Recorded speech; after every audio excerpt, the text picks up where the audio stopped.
In the last few years, there have been an overwhelming number of games coming out that can take the cake in terms of uniqueness and style, as well as enhancing the player's overall experience through gameplay. However, while many have tried to really focus on the expression and union of technical and visual mechanics with combat in a way that truly makes the player feel like the game was designed for them, I think it's fair to say that one of the best titles out there that can truly hold that actual mantle is phantombladezero, a game that uses a unique blend of Chinese martial arts shared in a world of a steampunk-styled aesthetic, which builds a both visually captivating and mechanically expressive universe. Phantom Blade Zero begins with you as the player taking on the role of Soul, an elite assassin serving in the organization known as the Order. And in this story, Soul is framed for the murder of the Order's patriarch and becomes severely injured during a nationwide manhunt, where he comes across a magical healer who saves him from death. Using a mysterious technique which would only allow him to stay alive for 66 days, upon which he would be ultimately perishing, Soul then goes out in search of vengeance to seek and uncover the truth of the person who framed him, as well as discover the dark secrets that the land of Wulin holds before his inevitable demise. Phantom Blade Zero is a game that was developed by S-Game and was initially announced by Sony all the way back in 2023, which featured a visually stunning world that showed an enormous amount of engaging and emotional moments throughout the game's story, which tied in beautifully with the game's overall style. Though many can argue strictly the game's unique visual style, where it shines the brightest is simply within the game's combat, which is even better understood by the game's recently dropped trailer, which rather than being an overly misleading and exasperated trailer packed full of visuals which could otherwise misguide a viewer and portray an unrealistic expectation, is simply a gameplay demonstration which I think perfectly depicts exactly why this game is so highly regarded, and consequently shows why the title has absolutely blown up in popularity, where beginning with being surrounded by an elite group of puppeted enemies working in perfect unison shows off the level of technical skill that can be demonstrated in the game's combat mechanics, where we first see Soul facing off against the chief disciple of the Seven Stars, where using a variety of seemingly magical techniques, much alike a shadow step you might see in Elden Ring, expertly dodges multiple surrounding attacks using a bombardment of beautiful slashing and ranged sword attacks to single out some of the puppeted enemies, even so much as using the extended swords of enemies to use as a ledge to jump off of and further pursue the attacker.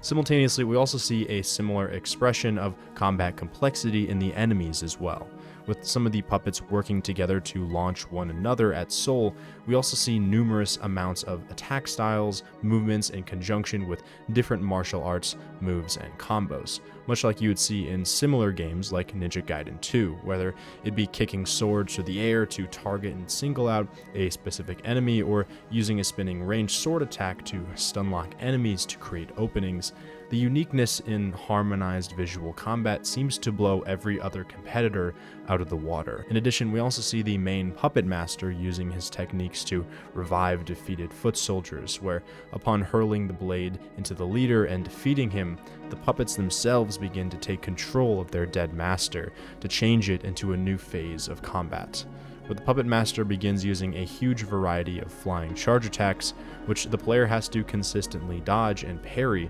as they come, showing off the level of focus that you will need to have when challenging this boss, with him additionally using some of the ranged homing attacks that were used on defeated soldiers to try and overwhelm the player. With all these beautifully articulated attacks and styles that the gameplay demonstrates to us on both the side of enemy AI and maneuvers that the player can perform on the puppeteer, I think this game definitely has something special in terms of creating masterfully engaging combat. I mean, come on, just look at this finisher.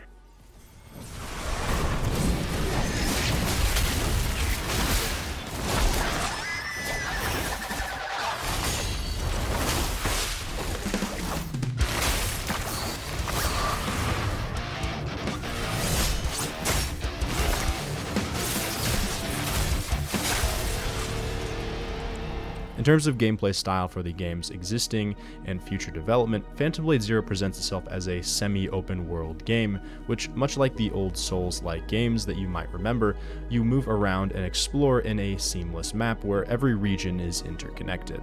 And as was mentioned by the games director, there are multiple gates around the map which would require specific keys. These are then obtained from different missions throughout the game, and while there's still a process to getting these, there is still a non-linear structure to the game that allows for multiple paths to follow, just like we see in Souls games before, which I imagine, while it will have its own unique structure, as we've also seen in Elden Ring as well, there are multiple ways to gain access to important areas, whether that be finding Volcano Manor in the Eternal City of Nokron, or even Moog. Regardless, based on the actual game director's statements, I think it's fair to say that in conjunction with the gameplay we've been able to see through the trailers and with what we know in relevance to other Souls-like games, this will definitely be a title that changes how we look at hack and slash games, at least in terms of creating a stunning game that uniquely changes our outlook on what makes combat great, which I believe only means amazing news for the consumer. Now, as to the game's release itself, we know that we will likely get a release date in 2025, in which, based on many of the different forums, it seems that it won't likely actually get released this year. However, the current plan for the game is that they're going to release it as a PS5 exclusive, with the mentions from the developers that it will eventually be getting officially shared to PC. Now, personally, I myself have never really been a huge fan of the exclusives we see on many different games, but at least with the knowledge that it will come to PC eventually, I think it does somewhat lessen that blow it would have otherwise had. And while we still have a long way to go in regards to much of the bulk of the game's development, I think this is just the kind of game that we need to simply let the devs cook on. They've clearly demonstrated what this game will be capable of in regards to development, and if the snippets of gameplay that we've gotten to see thus far actually match anything like what the rest of the game will look like, as well as the overwhelmingly positive outlook shown off from the game's forums and people who have actually been able to playtest the game, I think it's fair to say that this will make for an amazing new title that will absolutely take the gaming industry by storm, which I don't say without comparable merit, seeing as the previous titles that S-Game Studio has made before, while similar in directive and art style, followed completely different game types in their entirety. While the studio's been known for different titles like Rainblood as well as the Phantomblade series as a whole on mobile and PC, the fact remains that those titles were completely different from what we're seeing in phantombladezero, as those games for the most part were entirely 2D side-scroller games. And while they follow, again, a similar game lore and style, the transition to high-fidelity 3D RPG combat-focused games is not something to scoff at, especially when compared to different games that have been coming out in the West in recent years, all of which who have been long-standing AAA titles. We see how Ubisoft has been starting to shut down, especially with the recent AAA failures of Star Wars Outlaws and the so-so response on their game's latest Assassin's Creed game, which got delayed even further, as well as many other titles in recent years that have had less than ideal player response. I think seeing not only the number of hurdles that S-Game has had to jump through, as well as the massive undertaking it is for a studio to transition to such a brand new front